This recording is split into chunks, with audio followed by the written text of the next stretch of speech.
আল মুফলিসু মিন উম্মতি মান ইয়াতি ইয়াউমাল কিয়ামাতি বিসালাতিন ওয়া সিয়ামিন ওয়া যাকাতিন।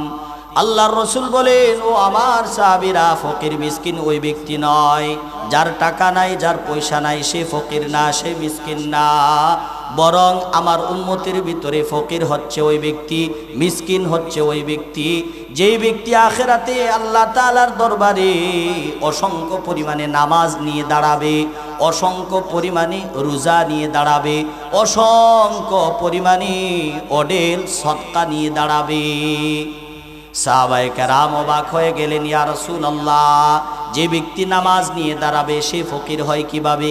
যে ব্যক্তি রোজা নিয়ে দাঁড়াবে সে ফকির হয় কিভাবে? যে ব্যক্তি সদকা নিয়ে দাঁড়াবে আল্লাহর দরবারে সে কিভাবে ফকির হয়? আল্লাহর রাসূল সাল্লাল্লাহু আলাইহি সাল্লাম ব্যাখ্যা করে বুঝায়া দিয়েছেন, ও আমার উম্মত, যে ব্যক্তি নামাজ নিয়ে আল্লাহর দরবারে দাঁড়াবে সাথে সাথে ইয়াতি কাদ শাতামা হাদা, দুনিয়াতে যাকে গালি দিয়েছিল ওই গালি দেনেওয়ালাকে সাথে নিয়ে দাঁড়াবে। যে ব্যক্তি অসংখ্য পরিমাণে রোজা নিয়ে দাঁড়িয়েছেন ওই ব্যক্তির সাথে সাথে আরেকজনকে নিয়ে দাঁড়াবে যাকে দুনিয়াতে সে আঘাত করেছিল, যাকে মেরেছিল। আল্লাহ তাআলার কাঠগড়ায় যখন ওই ব্যক্তি দাঁড়াবে, দাঁড়ানোর পরে আল্লাহ তাআলা যখন তার জন্য নামাজওয়ালা, রোজাওয়ালা, সদকাওয়ালার জন্য ফায়সালা করে দিবে জান্নাতের, তখন একজন ব্যক্তি এসে বলবে, আল্লাহ তাকে বলেন দুনিয়াতে যে আমাকে যে গালি দিয়েছিল, গান বন্ধ করেছিল, আমার গালিটা ফেরায়া দিতে। সাথে সাথে আল্লাহ তাআলা ওই ব্যক্তিকে গালি দেওয়ার কারণে তার গালি ফেরত দেওয়ার মতো কোনো তৌফিক আখিরাতে থাকবে না। তখন সে যে নামাজ পড়েছিল তার নামাজের যত সওয়াব আছে পাওনাদারকে দিয়ে দিবে। আরেকজন এসে বলবে, আল্লাহ দুনিয়াতে থাকা অবস্থায় সে আমাকে আঘাত করেছিল, অন্যায়ভাবে মেরেছিল, তাকে বলেন আমার পাওনাটা দিয়ে দিতে। ওই সময় আল্লাহ তাআলা তার যে রোজা আছে রোজার সমস্ত সওয়াব দিয়ে দিবে। আরেকজন এসে বলবে, আল্লাহ দুনিয়াতে সে আমার জন্য মিথ্যা সাক্ষী দিয়েছিল, যার দরুন 10 বছর মিথ্যা সাক্ষীতে থেকে জেল খেটেছি, তারে বলেন আমার পাওনা দিতে।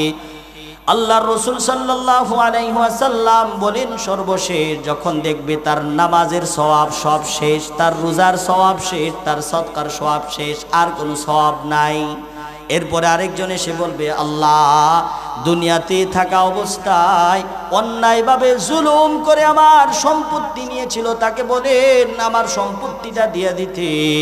আল্লাহ তাআলা যখন দেখবেন তার সমস্ত সওয়াব শেষ, ফাইন ফানিয়াত হাসানাতুহু, তার সমস্ত নেক শেষ, তখন যেই সমস্ত পাওনাদার এসে পাওনা দাবি করবে, আল্লাহ তাআলার রাসূল বলেন তখন ওই পাওনাদারদের যত গুনাহ আছে ওয়াতাবিন হাসানাতিহি, তখন পাওনাদারদের যত গুনাহ আছে উখিদাত মিন খাতায়াহুম, তাদের সমস্ত গুনাহ ওই রোজাওয়ালা, সদকাওয়ালা, নামাজওয়ালা তাকে সমস্ত গুনাহ তাকে দিয়ে দিবে। দিয়ে দেওয়ার পর সর্বশেষ আল্লাহর রাসূল বলেন, যে ব্যক্তিটা অডেল সম্পদের সদকা দিয়া সেখানে দাঁড়াইছিল, অসংখ্য পরিমাণে নামাজ নিয়ে আল্লাহর দরবারে দাঁড়িয়েছিল, অসংখ্য পরিমাণে রোজা নিয়ে আল্লাহর দরবারে দাঁড়িয়েছিল, ওই ব্যক্তিটাকে সর্বশেষ আল্লাহ ফায়সালা করবেন, তুরিহাত তুরিহাত ফিন্নার। ও আমার ফেরেশতারা, নামাজওয়ালা লোকটারে, সদকাওয়ালা লোকটারে, রোজাওয়ালা লোকটারে তার পা গুলো উপরের দিকে দিয়া, মাথাটা নিচের দিকে দিয়া টেনে হেসড়ে জাহান্নামে ফেলে দাও। আল্লাহ রব্বুল ইজ্জত পবিত্র কোরআনে অসংখ্য জায়গায় বারবার বলছেন, ফাস্তামিউল কোরআন ওয়া আনসিতু লাহু ওয়াস্তামি' লিমা ইউহা ফাবাশশির ইবাদ আল্লাযীনা ইসতামিউনাল কওল।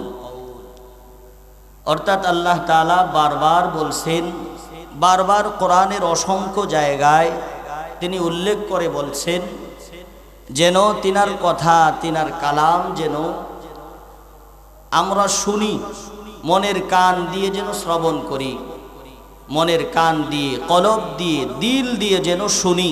আল্লাহ তাআলা অসংখ্যবার বারবার জায়গায় বিভিন্ন জায়গায় উল্লেখ করেছেন।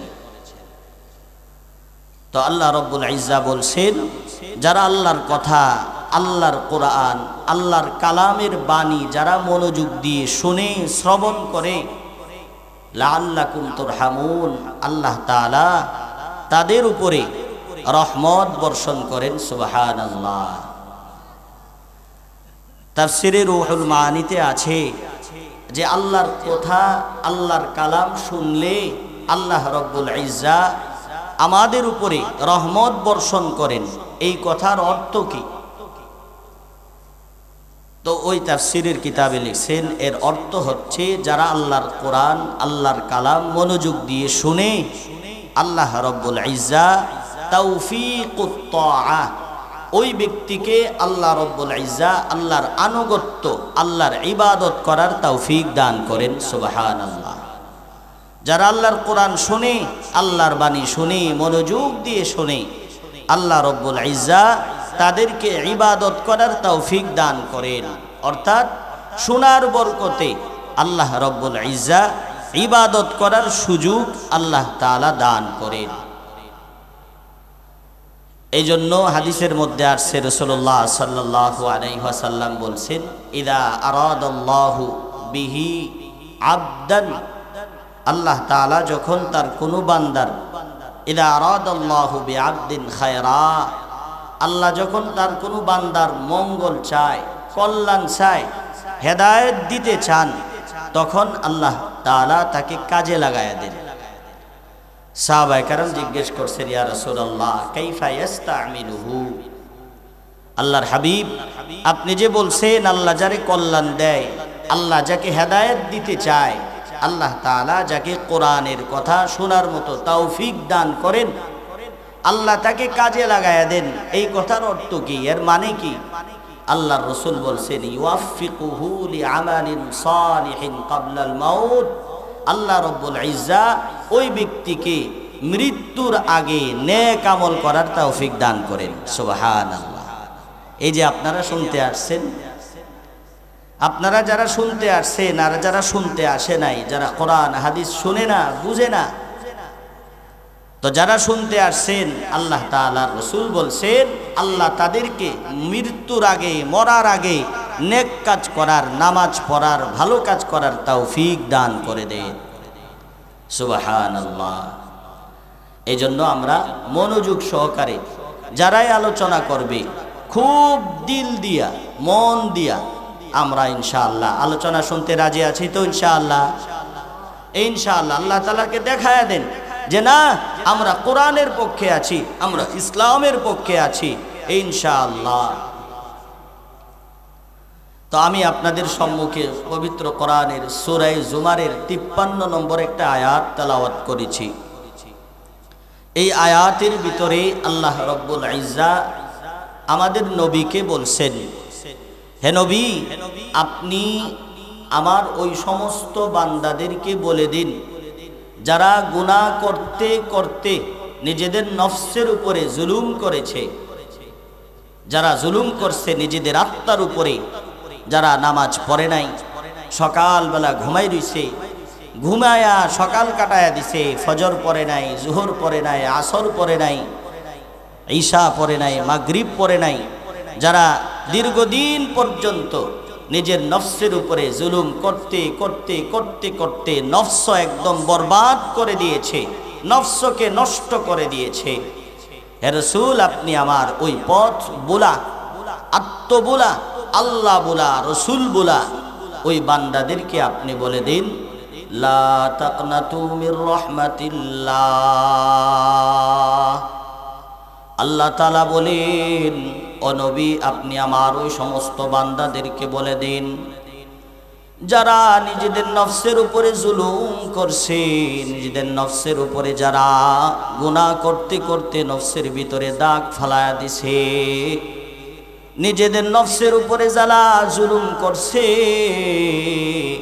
ও নবী আপনি আমার ওই সমস্ত আত্মবোলা গুনাহগার বান্দাদেরকে বলে দিন, তারা যদিও সাগর পরিমাণ গুনাহ করে, যদিও আসমান পরিমাণ গুনাহ করে, যদিও জমিন পরিমাণ গুনাহ করে, ও নবী আপনি তাদেরকে বলে দিন যদিও সাগরের ফেনা পরিমাণ গুনাহ করে, তারপরেও যেন আমি আল্লাহ তাআলার রহমত থেকে নৈরাশ না হয়। সুবহানাল্লাহ।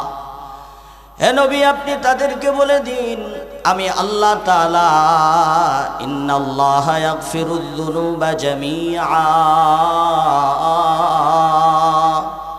যদিও আমার বান্দা সকালবেলা ঘুমিয়ে ঘুমিয়ে ফজর পড়ে নাই, জোহর পড়ে নাই, আসর পড়ে নাই, মাগরিব পড়ে নাই, সারা রাত্র মোবাইল টিপে টিপে নর্তকী দেখে যদিও জীবন নষ্ট করে দিয়েছে, অনবী তারপরেও তাদেরকে বলে দিন আমি আল্লাহ তাআলাকে যেন ডাকে, আমি আল্লাহকে যেন স্মরণ করে, ইন্নাল্লাহা ইয়াগফিরুয যুনুবা জামিআ, আমি হচ্ছি এমন মালিক আমার বান্দাকে আমি আল্লাহ তাআলা মাফ করে দিব। সুবহানাল্লাহ। আপনি বলে দিন তাদেরকে তারা যেন আমি আল্লাহকে ডাকে, আমি রবকে যেন তারা ডাক দেয়, আমি আল্লাহ তাআলা তাদেরকে মাফ করে দিব। সুবহানাল্লাহ। এজন্যই আল্লাহ বলছেন যে বান্দা যদি 30 বৎসর পর্যন্ত নাফরমানি করে, 30 বৎসর নাফরমানি করেছে, 20 বৎসর নাফরমানি করেছে, 40 বৎসর নাফরমানি করেছে, 70 বৎসর 100 বৎসর পর্যন্ত নাফরমানি করেছে, কিন্তু 70 বৎসরের জিন্দেগিতে যদি আল্লাহ তাআলাকে মন দিয়ে দিল দিয়ে একবার যদি আল্লাহকে ডাক দেয়, আল্লাহ বলেন আমি এক ডাকে তার 70 বৎসরের গুনাহ মাফ করে দিব। ইন্নাহু হুয়াল গফুরুর রহিম। ও নবী আপনি তাদেরকে বলে দিন আমি আল্লাহ হচ্ছি গফুর ক্ষমাশীল, আমি আল্লাহ হচ্ছে রহিম, আমি আল্লাহ আমার বান্দার যত গুনাহ আছে সব মাফ করে দিব।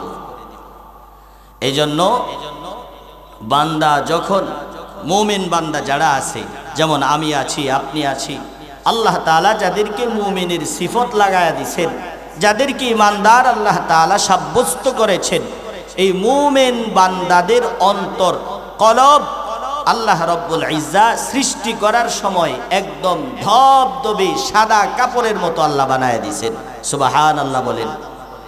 কিন্তু বান্দা এরপরে যখন গুনাহে লিপ্ত হয়, যখন তার 10 বৎসরে উপনীত হয়, যখন বালেগের বয়সে পৌঁছার পরে যখন বান্দা আস্তে আস্তে গুনাহ করে, আল্লাহ তাআলার রাসূল বলেন ওই সাদা অন্তরের ভিতরে গুনাহ যখন বান্দা একটা করে, ওই গুনাহের কারণে তার সাদা অন্তরের ভিতরে কালো দাগ পড়ে যায়। হ্যাঁ, গুনাহ এটা খারাপ জিনিস। বলেন গুনাহ ভালো না খারাপ জিনিস? গুনাহ ভালো জিনিস নাকি খারাপ জিনিস? গুনাহ অত্যন্ত খারাপ জিনিস। তো আল্লাহ রব্বুল ইজ্জা আমাকে আপনাকে মাফ করে দিবেন, এই জন্য কি আমরা গুনাহ করব নাকি ছাড়ব? বলেন গুনাহ করব নাকি ছাড়ব? জোরে গুনাহ ছেড়ে দেব ইনশাআল্লাহ। তো আজকে আমি যে আলোচনা আপনাদের সম্মুখে করব সেটা হচ্ছে বান্দা যখন গুনাহ করে, গুনাহ করলে বান্দার ক্ষতি কি কি হয়। আমরা যেমন ব্যবসা করলে ব্যবসার লাভ হয়, আমরা যেমন বিভিন্ন কাজ করলে ওই কাজের মধ্যে আমার লাভ কি হবে সেটা যেমন আমি খুঁজে খুঁজে বের করি, আমি আলোচনা করব আপনাদের সম্মুখে বান্দা যখন গুনাহ করে, গুনাহ করলে তার অন্তরে কি ক্ষতি হয় সেই ক্ষতি নিয়ে ইনশাআল্লাহ আলোচনা করব। তো গুনাহের অনেকগুলো ক্ষতি আল্লাহ রব্বুল ইজ্জা রাসূলুল্লাহ সাল্লাল্লাহু আলাইহি সাল্লাম বিভিন্ন হাদিসের মধ্যে উল্লেখ করেছেন যে গুনাহ করলে, অপরাধ করলে বান্দার অনেক ক্ষতি হয়। সেই ক্ষতিগুলোর মধ্যে উল্লেখযোগ্য কিছু ক্ষতির আলোচনা ইনশাআল্লাহ আমরা করব। তো 1 নম্বর, কোনো বান্দা বান্দি যখন গুনাহ করে সর্বপ্রথম কাজ, ওই গুনাহ করার কারণে আল্লাহ রব্বুল ইজ্জা সরাসরি আল্লাহর অভিশপ্ত বান্দা হিসেবে গণ্য হয়। বলেন নাউজুবিল্লাহ। একজন মানুষ যখন গুনাহ করে কার অভিশপ্ত হয়? বলেন কার অভিশপ্ত হয়? আল্লাহর অভিশপ্ত হয়। বলেন আপনি যদি আল্লাহর অভিশপ্ত হন তাহলে আপনার অবস্থা কেমন হবে?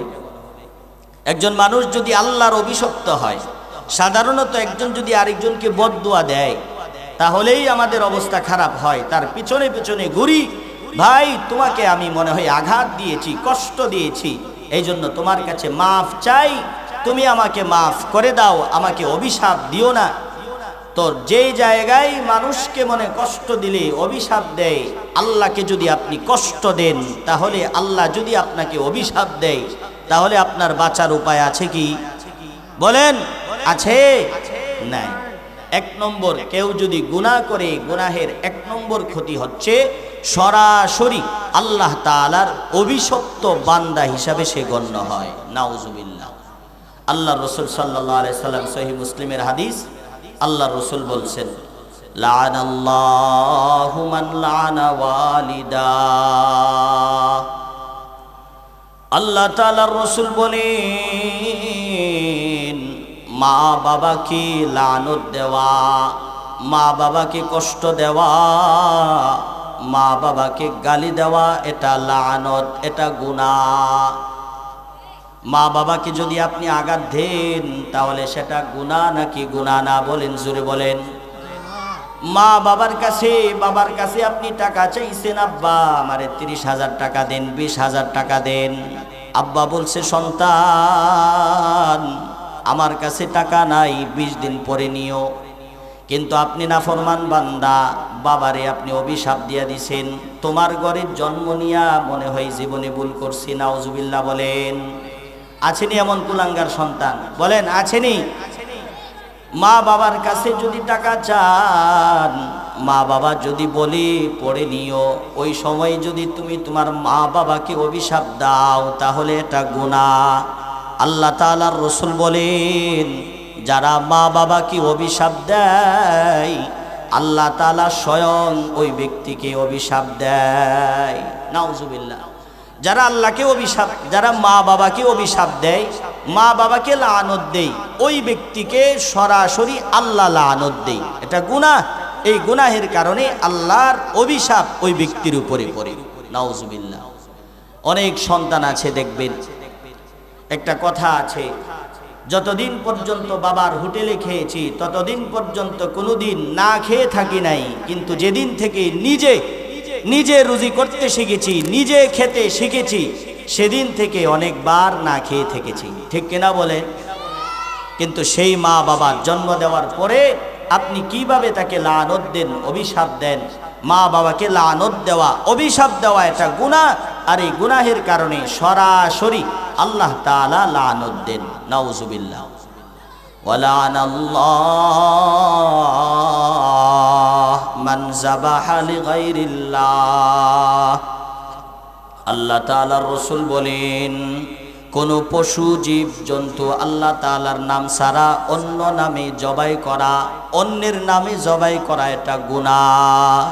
আর এই গুনাহের কারণে আল্লাহ তাআলার অভিশাপ ওই বান্দার উপরে পড়ে, আল্লাহ তাআলা তাকে অভিশাপ দেয়। ওয়ালানাল্লাহ মান গায়্যারা মানারাল আরদি। আল্লাহ তাআলার রাসূল বলেন, ওই সমস্ত ব্যক্তির উপরে আল্লাহর লানত, ওই ব্যক্তির উপরে আল্লাহ তাআলার অভিশাপ, ওই ব্যক্তিকে আল্লাহ তাআলা সরাসরি লানত দেয়, সরাসরি অভিশাপ দেয়, যেই ব্যক্তি মানুষের জায়গা সম্পত্তির সীমানা পরিবর্তন করে দেয়। আচ্ছা, আপনারা বলেন তো দেখি, একজনের জায়গা আরেকজন মেরে খাওয়া, একজনের জায়গা আরেকজন জুলুম করে খাওয়া, সেটা গুনাহ নাকি গুনাহ না? একজনের জায়গা, হাজী সাহেব হজ করেছে 4 বার, কিন্তু হজ থেকে আসার পরে জায়গার যে একটা লুভ আছে, আরেকজনের জায়গা মেরে খাওয়া, সেই লুভ সে পাল্টাতে পারে নাই। প্রত্যেক দিন 5 ওয়াক্ত নামাজ পড়ে, কিন্তু আরেকজনের জায়গা জমি জুলুম করে সে খায়। আল্লাহ তাআলার রাসূল বলেন, এটা বিক্রি করো না, মদ তুমি কিনো না, কিন্তু তোমার সিএনজির ভিতরে মদ বহন করে করে আরেকজনের কাছে নিয়ে যাও। তুমি মদ খাও না, মদ বিক্রি করো না, মদ তুমি কিনো না, কিন্তু তুমি মদ তোমার গাড়ির ভিতরে বহন করে আরেকজনকে নিয়ে দিয়ে যাও। আল্লাহ তাআলার রাসূল বলেন, মদ খাওয়া, মদ পরিবেশন করা, মদ কিনা, মদ আরেকজনের কাছে বিক্রি করা, মদের হোটেলে চাকরি করা, এই সবগুলো গুনাহ। আর এই গুনার কারণে আল্লাহ তাআলা সরাসরি ওই ব্যক্তির উপরে অভিশাপ দেয়। চিল্লায় বলেন নাউজুবিল্লাহ। হ্যাঁ, এই গুনাহ, এই সমস্ত জিনিস গুনাহ। আর এই গুনাহের এক নম্বর ক্ষতি হচ্ছে আল্লাহ তাআলা সরাসরি লানত দান করেন না। তাহলে গুনাহের এক নম্বর ক্ষতি আমরা পেলাম, গুনাহ করলে আল্লাহ গুনাহ করলে আল্লাহ তাআলা মানুষের উপরে অভিশাপ দেয়। যে সমস্ত জিনিস গুনাহ করলে আল্লাহ অভিশাপ দেয়, সেগুলো থেকে আল্লাহ তাআলা আমাদেরকে হেফাজত করেন। জোরে সরে বলি আমিন। গুনাহের 2 নম্বর ক্ষতি, গুনাহের আরেকটা ক্ষতি হচ্ছে মানুষ যখন গুনাহ করে তার অন্তর মরে যায়। নাউজুবিল্লাহ বলেন। গুনাহ করলে কি হয় বলেন? আজকে আমাদের সমাজে বিশেষ করে যুবক শ্রেণী যারা আছে, যুবকরা যারা আছে বিশেষ করে, এত পরিমাণে গুনাহের ভিতরে লিপ্ত। যুবক মনে করে আল্লাহ বুঝি আমাকে দুনিয়াতে পাঠাইছেন শুধুমাত্র মোবাইল টিপার জন্য, শুধুমাত্র নর্তকী দেখার জন্য, বিড়ি সিগারেট মদ গাঁজা ইত্যাদি খাওয়ার জন্য মনে হয় আল্লাহ পৃথিবীতে আমাকে পাঠাইছে, আর কোনো কারণ নাই। এই যুবকের পরিস্থিতি আজকে অনেক খারাপ। অথচ সাহাবায়ে কেরামের দৃষ্টান্ত এত ছিল যে গুনাহ করবে দূরের কথা, গুনার নিকটবর্তীও যায় নাই। কিন্তু পরিতাপ, আফসোসের বিষয়, বর্তমান যুবক গুনাহের প্রতি সবচেয়ে বেশি দাবি। এজন্য আল্লাহর রাসূল বলছেন, দেখেন যে যুবক যারা নামাজ পড়ে না, মসজিদে আসবেন, দেখবেন যুবকদের সংখ্যা 10 জন, সর্বোচ্চ 10 জন। আপনি যদি মসজিদে 3 কাতার দেখেন, মসজিদে যুবকদের সংখ্যা পাবেন 5 জন। কেন? কারণ গুনাহ করতে করতে অন্তর মেরে ফেলছে। বলেন, গুনাহ করতে করতে কি করছে? অন্তর মেরে ফেলছে। এজন্য আব্দুল্লাহ ইবনুল মুবারক তিনি বলছেন, قال عبد الله بن المبارك رحمه الله تعالى, হযরত আব্দুল্লাহ ইবনুল মুবারক বলেন, রাআইতু الذنوب تميت القلوب। আব্দুল্লাহ ইবনুল মুবারক বলেন, আমি লক্ষ্য করে দেখেছি, আমি তাজরিবা করে দেখেছি যে যারা গুনাহ করে ওই গুনাহগারদের অন্তর, গুনাহ করলে গুনাহ তার অন্তরকে মেরে ফেলে। বলেন নাউজুবিল্লাহ। গুনাহ করলে গুনাহগারের অন্তর কি হয় বলেন? মরে যায়। মরে যাওয়ার কারণে ওই ব্যক্তিকে দেখবেন জীবনেও কোনোদিন কোনো ভালো কাজ করতে পারে না। এরপরে আব্দুল্লাহ ইবনুল মুবারক বলেন, ওয়াকাদ ইউরিসুহা জিল্লা ইদমানুহা। আপনি মুসলমান, একবার গুনাহ হবে কিন্তু বারবার গুনাহ হবে, বিষয়টা এরকম না। একবার যদি নামাজ ছেড়ে দিয়েছেন তাহলে পরবর্তীতে নামাজ ছেড়ে দিবেন, এটা আপনার জন্য শোভা পায় না। আপনি মুসলমান, ফজর পড়েন নাই, আপনার ভিতরে অনুশোচনা হওয়ার দরকার যে ফজর যেহেতু পড়ি নাই, জোহর ইনশাআল্লাহ অবশ্যই পড়ব, জোহর পড়ি নাই আসর পড়ব, আসর পড়ি নাই মাগরিব পড়ব, মাগরিব পড়ি নাই এশা পড়ব। ও গোলাম, আজকে দেখা যায় একজন মুসলমান নিজেকে ইমানদার দাবি করে, ওই ব্যক্তি 1 দিন নয়, 2 দিন নয়, 3 দিন নয়, এমনও মুসলমান আছে যে পুরা বৎসরে 365 দিনে ফজরের নামাজের সেজদা দেয় নাই। ঠিক কিনা বলেন? ফজরের নামাজের সিজদা দেয় নাই। অনেক মুসলমান আছে দেখবেন ফজরের নামাজ 365 দিনে, ফজর কোন সময় উদিত হয়, সূর্য কোন সময় উঠে, ওই আল্লাহর বান্দা কোনোদিন বলতে পারে না। নাউজুবিল্লাহ। এটা কি মুসলমানের স্বভাব বলেন? কেন এমন কেন হয়? কারণ বারবার গুনাহ করে, বারবার গুনাহ করে। গুনাহ যদি একবার করেন তাহলে উচিত হচ্ছে গুনাহ করছেন আল্লাহর কাছে তওবা করে গুনাহটাকে মিটিয়ে দেওয়া।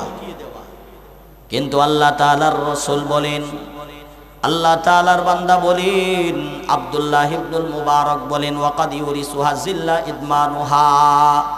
বান্দা যদি বারবার গুনাহ করে, ধারাবাহিক গুনাহ করে, একদিন ফজর পড়ে নাই, এই জন্য সে এক সপ্তাহ ফজর পড়ে নাই, এক সপ্তাহ ফজর পড়ে নাই, এই জন্য পুরা মাসে সে ফজর পড়ে নাই, এক মাস ফজর ছেড়ে দিয়েছে, এই জন্য পুরা 12 মাস পুরা বছর ফজর ছেড়ে দিয়েছে। আল্লাহ তাআলার ওই বান্দা বলেন, যদি কোনো ব্যক্তি নিয়মিত গুনাহ করে, লাগাতার গুনাহ করে, ওই গুনাহ একদিন ওই বান্দাকে অপমানিত লাঞ্ছিত করে ছাড়ে। নাউজুবিল্লাহ। যে ব্যক্তি লাগাতার গুনাহ করে, ওই গুনাহটাকে দেখবেন লাঞ্ছিত অপমানিত করে ছাড়ে। আচ্ছা বলেন তো, একজন চোর কয়দিন চুরি করে? বলেন তো দেখি। একদিন চুরি করে জীবনেও ধরা পড়ে না, ঠিক কিনা বলেন? মানুষে বলে না চোরের কয়দিন? চোরের 7 দিন, শাহুদের 1 দিন। তো চোর দেখবেন লাগাতার গুনাহ করে কিন্তু ধরা পড়ে না, চুরি করে বারবার গুনাহ করে, বারবার চুরি করে ধরা পড়ে না, কিন্তু একদিন না একদিন ধরা খেয়ে পুরা এলাকায় তার নাম ছড়ায়া যায়, অমুকের ছেলে অমুক চোর, বাটপার। ঠিক তেমনি ভাবে আব্দুল্লাহ ইবনুল মুবারক বলেন, বান্দা ফজর ছেড়ে দিয়েছো, তুমি জোহর কেন ছাড়বা? জোহর ছেড়ে দিয়েছো, আসর কেন ছাড়বা? আসর ছেড়ে দিয়েছো, মাগরিব কেন তুমি ছাড়বা? মাগরিব ছেড়ে দিয়েছো, এশা কেন তুমি ছাড়বা? তুমি একদিনের নামাজ ছেড়ে দিয়েছো, তুমি 1 সপ্তাহের নামাজ কেন ছেড়ে দিবা? 1 সপ্তাহের নামাজ ছেড়ে দিয়েছো, তুমি 1 মাসের নামাজ কেন ছেড়ে দিবা? যদি বারবার এভাবে নামাজ ছাড়তে থাকো, আল্লাহর বান্দা বলছেন, এই নামাজ ছাড়ার কারণে, গুনার কারণে যুবক, আল্লাহ তোমারে শাস্তি দিব, আখিরাতে তোমারে পাকড়াও করব, ধরব। হ্যাঁ, আল্লাহ ধরবে। আমাকে বিড়ি খাওয়ানোর জন্য আল্লাহ বানায় নাই, আমারে শুধুমাত্র মোবাইল টিপার জন্য, সারা রাত নর্তকী দেখার জন্য আল্লাহ আমাকে সৃষ্টি করে নাই। আল্লাহ আমারে বানাইছে যেন আমি ফজর পড়ি। আল্লাহর রাসূল বলছেন, যে ব্যক্তি ফজর পড়ে না, খাবিসান নাস, সে হলো মানুষদের মধ্যে সবচেয়ে নিকৃষ্ট মানুষ, যে ফজর পড়ে না। আল্লাহর রাসূল বলেন, যে ফজর পড়ে না সে মুনাফিক, মুনাফিক ছাড়া ফজর কেউ ছাড়ে না। আর যে ব্যক্তি মুসলমান, সে কোনোদিন ফজর ছাড়তে পারে না। এজন্য মুসলমান লাগাতার গুনাহ করব, বলেন লাগাতার নামাজ ছাড়বেননি নাকি? তওবা করবেন আল্লাহর দরবারে। সাহাবায়ে কেরাম তওবা করছেন, একদিন একটু গুনাহ হইছে, একদিন গুনাহ হইছে, আল্লাহর দরবারে দৌড়ায় আসছে, রাসূলের দরবারে দৌড়ায় আসছে। আয়েশা বলছেন, ইয়া রাসূলুল্লাহ, গুনাহ করছি, আখিরাত যেন আল্লাহ আখিরাতে যেন শাস্তি না দেয়, দুনিয়াতেই যেন শাস্তিটা উঠায়া দেন, দুনিয়াতেই যেন শাস্তি দিয়া মাফ করে দেন। আল্লাহ, নবী আপনি আল্লাহর কাছে বলেন, আল্লাহ যেন দুনিয়াতেই শাস্তি দিয়া দেন। সুবহানাল্লাহ। এটা সাহাবায়ে কেরামের সিফত ছিল। কিন্তু আজকে দেখা যায় কতদিন পর্যন্ত, যে আগেই বলছি, কতদিন পর্যন্ত 365 দিনে ফজর কিভাবে উদিত হয়, সূর্য কখন উঠে, এই যুবক ভাই বলতে পারে না। অনেক যুবক আছে পুরা 65 দিনে ফজর কোন সময় উদিত হয় জানে না। আল্লাহর রাসূলের একজন সাহাবী, নাম হচ্ছে মাইজ আসলামী। বলেন সাহাবীর নাম কি? মাইজ আসলামী। একদিন তিনি জেনা করেছিলেন। জেনা বুঝেন তো? জেনা করেছিলেন, অবৈধ এক নারীর সাথে অবৈধভাবে জেনাতে লিপ্ত হয়েছিলেন। সাহাবায়ে কেরাম যদি কোনো রকমের কোনো ধরনের গুনাহ হয়ে যেত, দৌড়ায়া রাসূলের দরবারে আসতো। তো ওই সাহাবী মাইজ আসলামী রাদিয়াল্লাহু তাআলা আনহু জেনা করার পরে রাসূলের দরবারে দৌড়ায় আসছেন, এসে বলতেছেন, ইয়া রাসূলুল্লাহ, ইন্নী কাদ জানাইতু। আল্লাহর হাবিব সাল্লাল্লাহু আলাইহি সাল্লাম, আমি তো জেনা করেছি, ওই মেয়ের সাথে অবৈধভাবে আমি জেনায় লিপ্ত হয়েছি। আল্লাহর রাসূলের সামনে যখন এই কথা বলছেন, রাসূলুল্লাহ সাল্লাল্লাহু আলাইহি সাল্লাম মুখটা ফিরায়া ডান দিকে দিয়ে দিয়েছেন। সাহাবী ঘুরে আবার ডান দিকে গেছেন, গিয়ে বলতেছেন, ইয়া রাসূলুল্লাহ, ইন্নী কাদ জানাইতু, আমি গুনাহ করছি, আমি জিনা করছি। নবী মুখ ডান দিক থেকে বাম দিকে ফিরাইছেন। আল্লাহর রাসূলের ওই সাহাবী বাম দিকেও ফিরছেন, ফিরে বলতেছেন, ইয়া রাসূলুল্লাহ সাল্লাল্লাহু আলাইহি সাল্লাম, ইন্নী কাদ জানাইতু, আমি জিনা করছি, আমারে জিনার শাস্তি দেন। পৃথিবীর কেউ জানে না জিনা করছে, কেউ জানে না, কিন্তু নিজে নিজে উপলব্ধি করতে পারছে দুনিয়া আমার চিরস্থায়ী নয়, আখিরাত চিরস্থায়ী।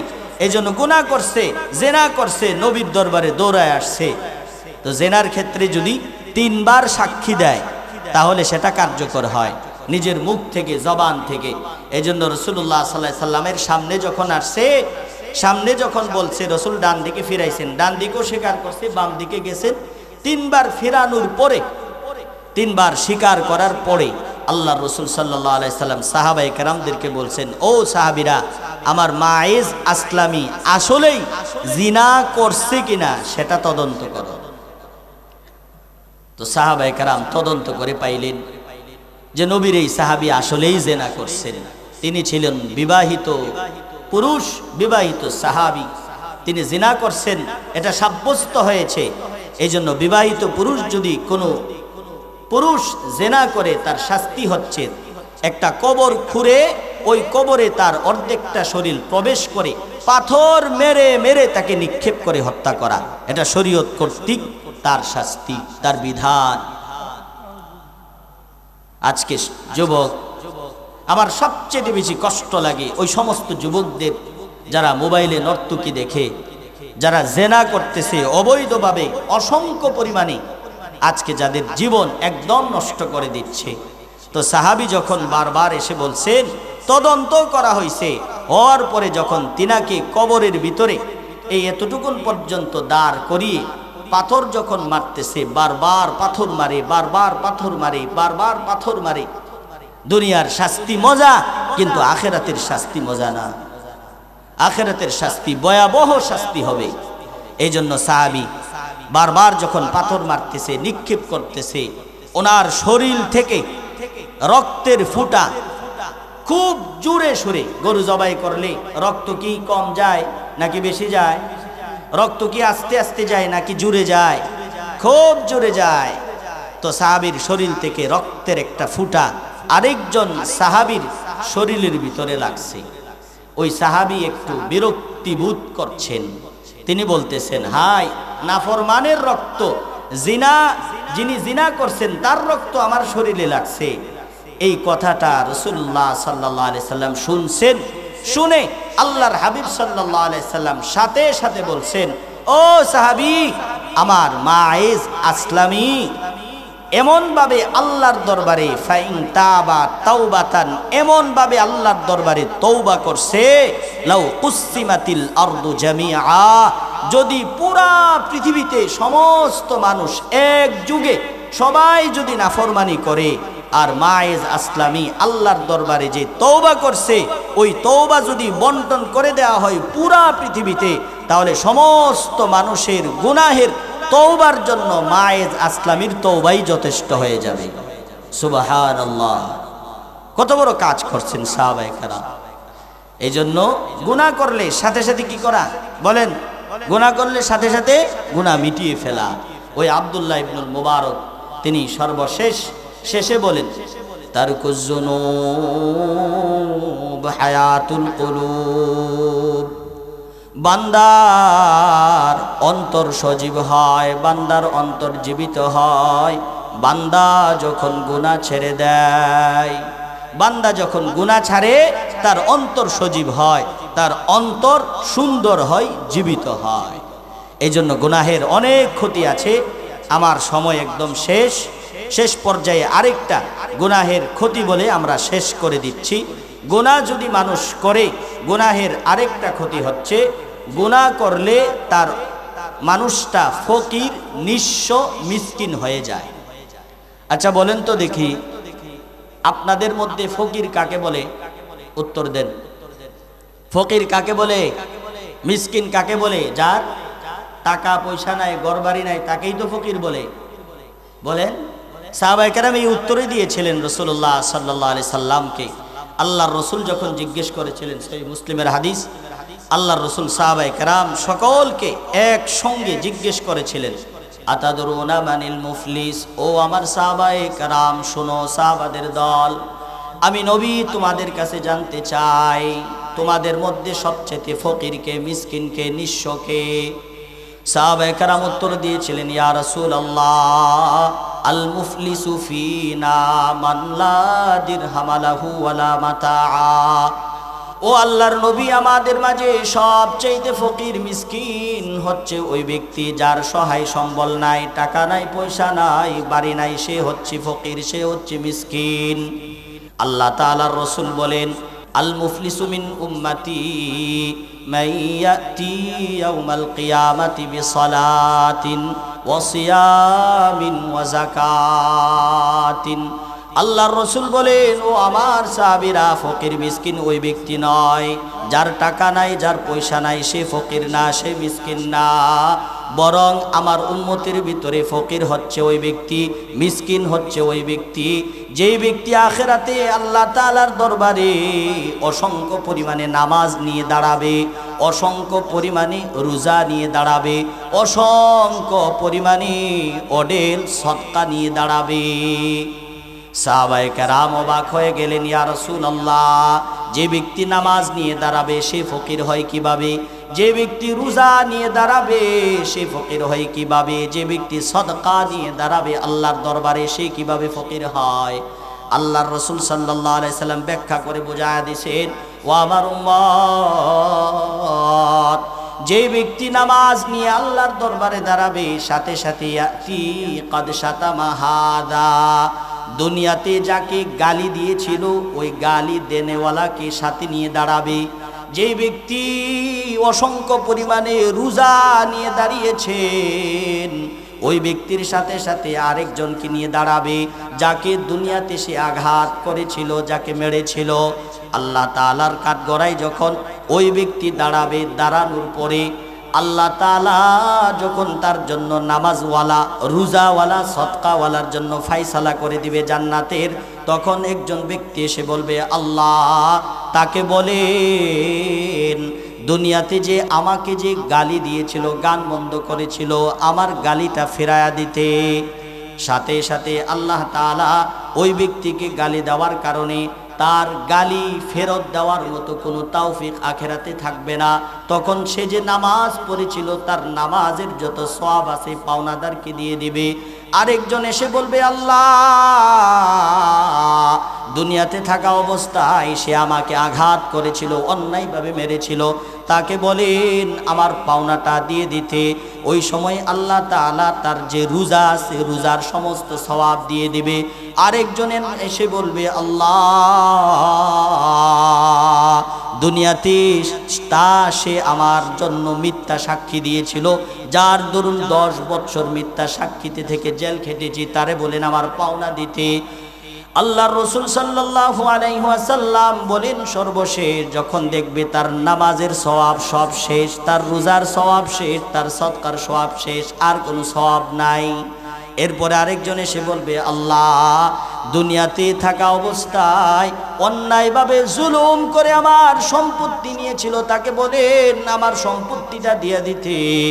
আল্লাহ তাআলা যখন দেখবেন তার সমস্ত সওয়াব শেষ, ফাইন ফানিয়াত হাসানাতুহু, তার সমস্ত নেক শেষ, তখন যেই সমস্ত পাওনাদার এসে পাওনা দাবি করবে, আল্লাহ তাআলার রাসূল বলেন তখন ওই পাওনাদারদের যত গুনাহ আছে ওয়াতাবিন হাসানাতিহি, তখন পাওনাদারদের যত গুনাহ আছে উখিদাত মিন খাতায়াহুম, তাদের সমস্ত গুনাহ ওই রোজাওয়ালা, সদকাওয়ালা, নামাজওয়ালা তাকে সমস্ত গুনাহ তাকে দিয়ে দিবে। দিয়ে দেওয়ার পর সর্বশেষ আল্লাহর রাসূল বলেন, যে ব্যক্তিটা অডেল সম্পদের সদকা দিয়া সেখানে দাঁড়াইছিল, অসংখ্য পরিমাণে নামাজ নিয়ে আল্লাহর দরবারে দাঁড়িয়েছিল, অসংখ্য পরিমাণে রোজা নিয়ে আল্লাহর দরবারে দাঁড়িয়েছিল, ওই ব্যক্তিটাকে সর্বশেষ আল্লাহ ফায়সালা করবেন, তুরিহাত আলাই তুরিহাত ফিন্নার।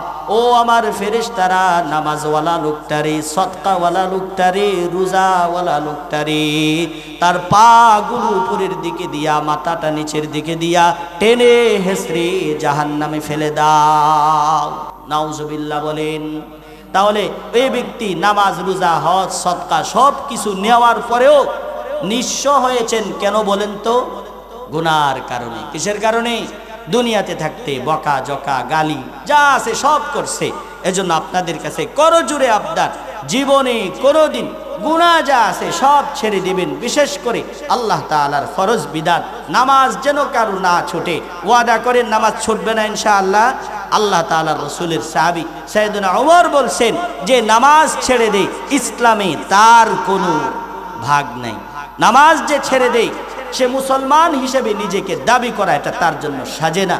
নামাজ যে পড়ে না সে নিজেকে মুসলিম হিসেবে দাবি করা তার জন্য সাজে না।